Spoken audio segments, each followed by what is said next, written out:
Po edhe në fushatën paraprake, zoti Haradinaj paton që do të angazhohet që Kosova të jetë pjesë e NATO-s në një afat prej 6 muajve deri në 1 vit.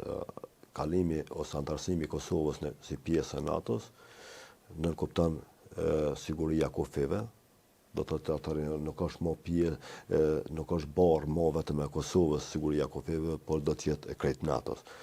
Dhe cili do investitor i jashtëm dhe i brendshëm, kur e ka sigurin, është më i gatshëm me investu se sa kur nuk ki siguri, se sa kur thuhet çdo ditë po na sulmon Serbia dhe nuk shoh një investitor potencial që guxon me armë investu në Kosovë, kur çdo 2 ditë, 3 ditë përmendet lufta.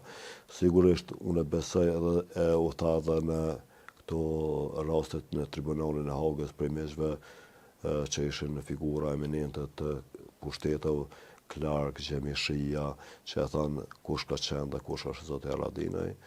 Pastaj edhe deklarata e ish-kryeministrit Isa Mustafa se askush s'ka mujt me e bo ose me i bind për me formu shtrin vetëm zoti Haradinaj. Në bazë atyre që kom pa, që kom dëgju dhe informatave që kam, ka qenë shumë e sigurt në një qeveri që është zoti Haradinaj që merr përgjegjësinë sikur ka marrë për formimin e ushtrisë, e ka pas të garantuar edhe antarësimin e Kosovës të jetë pjesë e NATO-s. Dhe unë mendoj edhe besoj shpirtërisht sikur kum besu si një djalë i ri, kur jem bo pjesë e ushtrisë lirimtare të Kosovës që kom marrë përgjegjësi.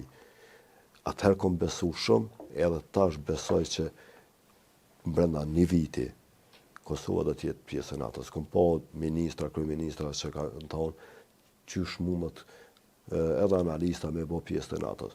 Gjithë të cilin të bën. Jo, ma shumë është tru si çështje qysh mundet zoti Haradinaj me dhënë një premtim i cili nuk varet krejt prej tij. Pra varet prej aleancës së NATO-s.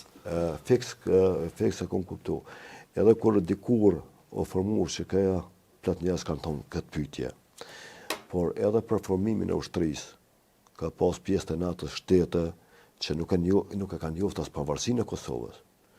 Po zoti Haradinaj ka pas garancionet prej aleate, prej shtete omike, edhe ato që na kanë përkrahur në luftë për formimin e Kosovës. Dhe fatmirësisht, përkrahja e deputetëve pas negociatave që kanë ndodhur kryeministët me partitë shqiptare, ka qenë dhe u kalu me votat unanime të shqiptarëve. Po ata njerëz i kanë dhënë garanci e premtime pjesën e NATO-s dhe jo rastësisht zoti Haradinaj e ka thonë, sepse i ka pas të gjitha garancit prej atyre që e kanë garantu, e kanë premtu dhe e kanë garantu për formimin e ushtrisë së Kosovës.